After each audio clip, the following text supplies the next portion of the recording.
لبيك اللهم لبيك لبيك لا شريك لك لبيك إن الحمد والنعمة لك والملك بسم اللہ الرحمن الرحیم الحمد للہ رب العالمین والعاقبۃ للمتقین والصلاة والسلام علی سید الانبیاء والمرسلین اما بعد قال اللہ تبارک وتعالی فی کلامہ المجید والفرقان الحمید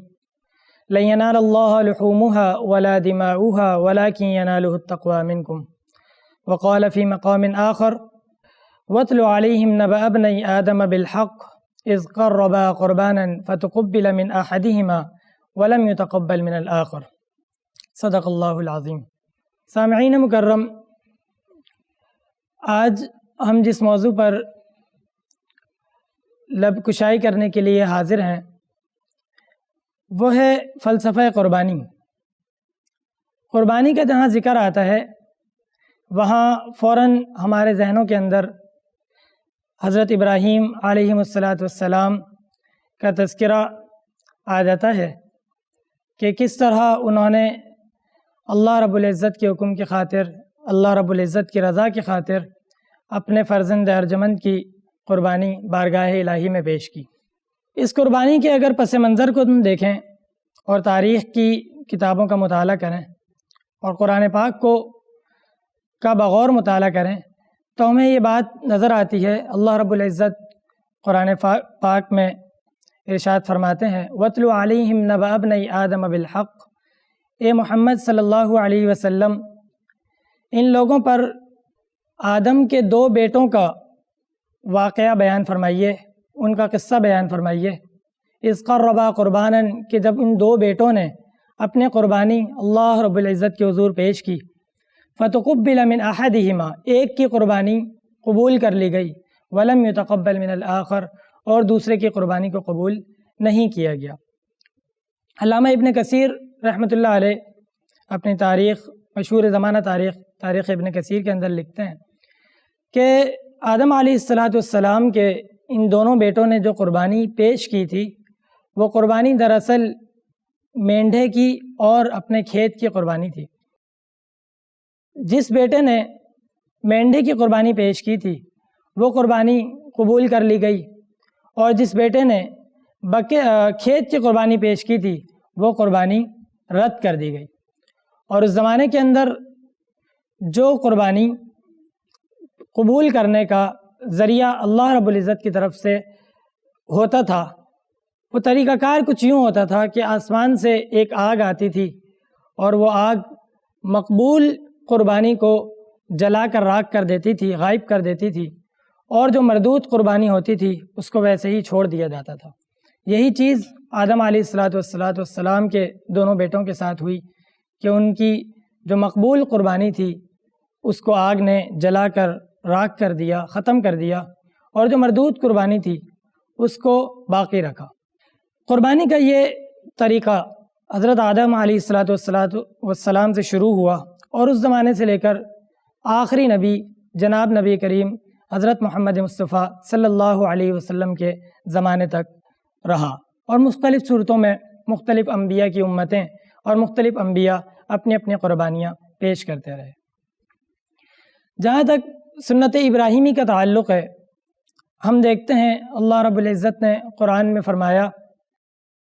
جب حضرت اسماعیل علیہ السلام کے واقعے کا ذکر کیا اور انہیں حضرت ابراہیم علیہ السلام نے اپنے بیٹے اسماعیل علیہ السلام کو وہ قصہ سنایا، وہ واقعہ سنایا کہ انی ارا فی المنام انی اذبحک، کہ اے بیٹے میں نے خواب میں یہ دیکھا کہ میں تجھے ذبح کر رہا ہوں۔ انی ارا فی المنام انی اذبحک، میں تجھے ذبح کر رہا ہوں۔ فانظر ماذا تری، اب دیکھیں ابراہیم علیہ السلام وقت کے نبی ہیں اور وہ اپنے بیٹے سے پوچھ رہے ہیں فانظر ماذا تری، آپ بتائیے آپ کی کیا رائے ہے، مشورہ طلب کر رہے ہیں۔ علماء نے لکھا کہ اس مشورہ طلب کرنے کی جو ایک بڑی وجہ تھی وہ ایک تو یہ تھا کہ کہیں بعد میں آنے والے لوگ یہ نہ کہہ دیں کہ ابراہیم نے اسماعیل کو علیہ السلام بغیر اس کی رضامندی کے ذبح کر دیا تھا، وہ تو باپ کا جبر تھا، حالانکہ اگر دیکھا جائے تو کتنا پیارا جواب بیٹے نے دیا، کتنا سعادت مند اولاد تھی، کتنا پیارا بیٹا تھا، اور اس کے جواب سے، اس بیٹے کے جواب سے، اولاد کے جواب سے یہ بات بھی ثابت ہو رہی ہے کہ اس بیٹے نے کس طرح اپنے اندر چھپی نبوت کی جو صلاحیتیں تھیں اس کو ظاہر فرمایا۔ کیا فرمایا؟ قال یا ابت افعل ما تؤمر، فرمایا اے میرے باپ، اے میرے پیارے ابا جان، جو آپ کو حکم دیا گیا ہے اس حکم کی آپ تعمیل کر لیجئے۔ دیکھیے کتنا چھوٹا بچہ ہے، معصوم بچہ ہے، جس کو ابھی تک تمیز نہیں ہے، کسی چیز کی تمیز نہیں ہے، اچھی طرح کھانے کی تمیز نہیں ہے، اچھی طرح بولنے کی تمیز نہیں ہے، لیکن وہ بیٹا اپنے والد کو، اپنے باپ کو کیا جواب دے رہا ہے؟ یا ابتی افعل ما تؤمر، اے میرے پیارے ابا جان، جو آپ کو حکم دیا گیا ہے آپ وہ کر گزریے۔ حکم، یہ حکم تو نہیں تھا، یہ تو خواب تھا، خواب حکم کیسے ہو گیا؟ علماء نے لکھا کہ خواب حکم اس طرح ہو گیا کہ بیٹے کو اس بچپنے کے اندر اس بات کا احساس تھا کہ میرا باپ وقت کا نبی ہے، اور وقت کے نبی کو جو خواب دکھایا جاتا ہے وہ خواب حقیقت ہوتا ہے، وہ خواب امر خداوندی ہوتا ہے، اور اس خواب کے اوپر عمل کرنا یہ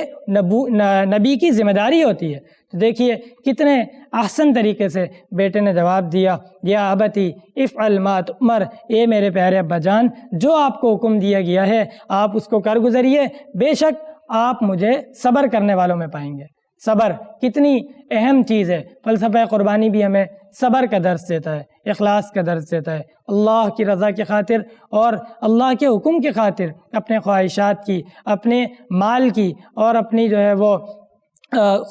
نفسانی خواہشات کی قربانی کا درس دیتا ہے۔ دیکھیں اللہ رب العزت قرآن پاک میں فرماتے ہیں لَن يَنَالَ اللَّهَ لُحُومُهَا وَلَا دِمَاؤُهَا وَلَكِنْ يَنَالُهُ التَّقْوَى مِنْكُمْ، اللہ کو تمہارے گوشت سے اور تمہارے خون سے کوئی غرض نہیں ہے۔ اللہ کے لیے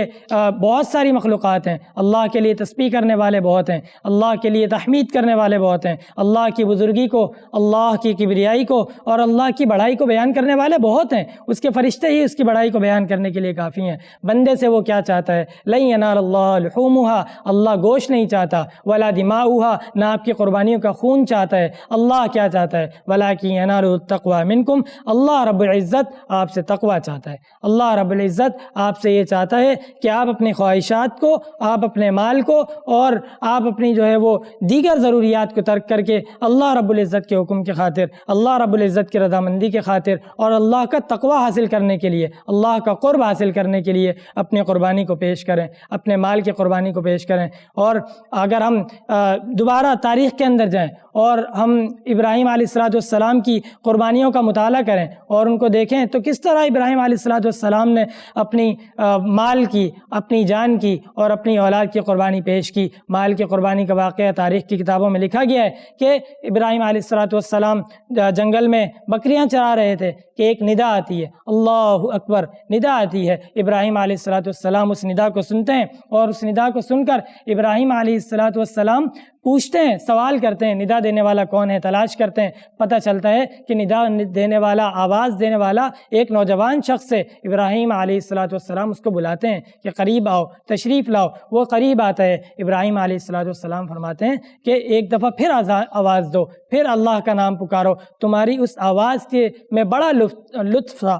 تمہاری اس آواز میں بڑا لطف تھا، تمہاری اس آواز میں بڑی چاشنی تھی، تمہاری اس آواز نے میرے دل کو خوش کر دیا، میرے دماغ کو معطر کر دیا۔ وہ شخص دوبارہ صدا دیتا ہے، اللہ اکبر۔ پھر وہ شخص ابراہیم علیہ السلام سے سوال کرتا ہے کہ میں دوبارہ صدا تو دے دوں گا، لیکن آپ اس کے بدلے میں مجھے کیا دیں گے؟ آپ مجھے اس کا عوض کیا دیں گے؟ ابراہیم علیہ السلام فرماتے ہیں کہ میرا یہ ریوڑ ہے، میں یہ اس ریوڑ کو چلا رہا ہوں، اگر آپ دوبارہ صدا دے دو، میری فرمائش کے اوپر دوبارہ آپ آواز دے دو تو میں اس ریوڑ کا آدھا حصہ آپ کو ہدیہ کر دوں گا۔ وہ شخص خوش ہو جاتا ہے، وہ دوبارہ صدا دیتا ہے، اللہ اکبر۔ ابراہیم علیہ السلام فرط جذبات سے، خوشی سے جو ہے وہ سرشار ہو جاتے ہیں اور دوبارہ اعلان کرتے ہیں کہ تم دوبارہ صدا دے دو۔ وہ شخص پھر پوچھتا ہے کہ اے ابراہیم، آپ نے تو مجھے آدھا ریوڑ دے دیا، اب آپ مجھے کیا دیں گے؟ وہ شخص ابراہیم علیہ السلام اس کو جواب دیتے ہیں کہ یہ جو آدھا ریوڑ میرے پاس بچا ہے، یہ ریوڑ بھی میں دوبارہ اللہ کے نام کی خاطر اور اللہ کی کبریائی کو سننے کی خاطر قربان کر دوں گا۔ وہ شخص پھر صدا دیتا ہے، اللہ اکبر۔ ابراہیم علیہ السلام جو بقیہ بچا ہوا ریوڑ ہے اس کو بھی اس شخص کو ہدیہ کر دیتے ہیں۔ پھر دیکھیے آگے، دیکھیے کیا ہوتا ہے، وہ جو پورا ریوڑ تھا جو ابراہیم علیہ السلام چرا رہے تھے، اس پورے کے پورے ریوڑ کو ابراہیم علیہ السلام نے اس شخص کو ہدیہ کر دیا۔ آگے وہ شخص پھر کہتا ہے، ابراہیم علیہ السلام اس سے فرمائش کرتے ہیں کہ ایک دفعہ پھر صدا دیجیے۔ وہ پوچھتا ہے کہ اے ابراہیم، اب تو آپ کے پاس ریوڑ بھی نہیں بچا، آپ کے پاس کوئی اور چیز بھی نہیں ہے، اب آپ مجھے بدلے میں کیا دیں گے، اس کا عوض کیا دیں گے؟ ابراہیم علیہ السلام اسے کہتے ہیں کہ تم ایک دفعہ پھر صدا دے دو، اور یہ جو تمہارا ریوڑ ہے میں اس ریوڑ کا چرواہا بن جاؤں گا اور اس کو چراؤں گا، اور یہ تمہاری صدا کا بدل ہو جائے گا۔ دیکھیے کہ ابراہیم علیہ السلام اللہ کے نام کو سننے کی خاطر اللہ کی، حالانکہ وہ صدا وہ خود بھی لگا سکتے تھے، وہ صدا وہ کسی اور سے بھی سن سکتے تھے، لیکن انہوں نے کسی اور سے سننا گوارا نہیں کیا۔ انہوں نے اس آواز کو، اس چاشنی کو دوبارہ محسوس کرنا گوارا کیا کہ بھلے میں اس ریوڑ کا چرواہا بن جاؤں، میری زندگی اس چیز کے اوپر صرف ہو جائے، خرچ ہو جائے، لیکن میں جو ہے وہ دوبارہ اللہ کا نام سن لوں اور اس خوبصورت آواز میں میں اللہ کی صدا کو سن لوں۔ تو یہ ابراہیم علیہ السلام کی مال کی قربانی کا ذکر ہوتا ہے۔ اسی طرح ابراہیم علیہ السلام کی جان کی قربانی ہے۔ دیکھیں نا، نار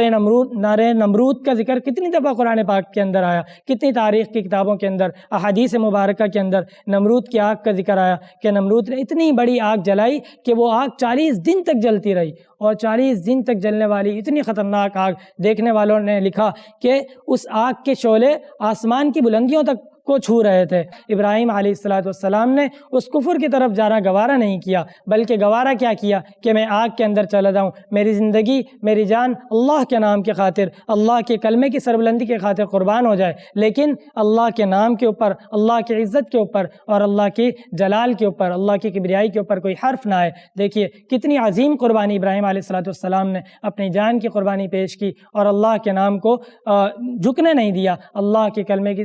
کلمے کی سربلندی کو ختم ہونے نہیں دیا۔ اس پورے واقعے کے اندر ابراہیم علیہ السلام کی اس پوری زندگی کے اندر ہمیں کیا ملتا ہے؟ صرف اور صرف اللہ کی رضا ملتی ہے، صرف اور صرف تقویٰ ملتا ہے، صرف اور صرف اللہ کی رضا کی خاطر اپنی خواہشات کی قربانی ملتی ہے۔ تو یہ جو فلسفہ قربانی ہے یہ بھی ہم سے یہی تقاضا کرتا ہے کہ ہم ابراہیم علیہ السلام کی سنت کو ذہن میں رکھتے ہوئے، ان کے واقعات کو اور ان کی عملی زندگی کو ذہن میں رکھتے ہوئے ہمیں اس بات کی فکر کرنی چاہیے، ہمیں یہ بات ذہن میں رکھنی چاہیے کہ ہم جب اپنی قربانی کو پیش کریں تو ہماری قربانی کے اندر خالص اللہ کی رضا مقصود ہو، ہماری قربانی کے اندر دکھاوا نہ ہو، نام و نمود نہ ہو، اور نمائش کا شوق نہ ہو کہ فلاں میری قربانی کو دیکھے گا تو خوش ہوگا، فلاں لوگ آ کے میری ویڈیوز بنائیں گے، سیلفیاں بنائیں گے، بلکہ ہماری مقصود کیا ہونا چاہیے؟ ہمارا مقصود صرف اور صرف یہ ہونا چاہیے کہ ہم اللہ کی رضا کو حاصل کر سکیں اور اس قربانی کے ذریعے سے ہم اللہ کا قرب حاصل کر سکیں، اور اللہ کا قرب ہی جو ہے وہ دنیا میں سب سے بڑی چیز ہے، جنت کا مل جانا ہی جنت سب سے بڑی چیز ہے۔ اللہ رب العزت نے قرآن کریم میں فرمایا نا، من زحزح عن النار وادخل الجنہ، جس کو آگ سے بچا لیا گیا اور جنت میں داخل کر دیا گیا وہی کامیاب ہے۔ تو لہٰذا ہمیں یہ چاہیے کہ ہم اپنی قربانی کو خالص اللہ کی رضا کے لیے خاص کر دیں، اور تمام خواہشات کو قربان کرتے ہوئے، اگر ہم صاحب استطاعت ہیں، اگر ہمارے اوپر شرعی طور پر قربانی لازم ہوتی ہے تو ہماری سب سے بڑی ترجیح یہ ہونی چاہیے کہ ہم اللہ کے حضور اخلاص کے ساتھ، تقوی کے ساتھ قربانی کو پیش کریں تاکہ ہم اللہ کا قرب حاصل کر سکیں۔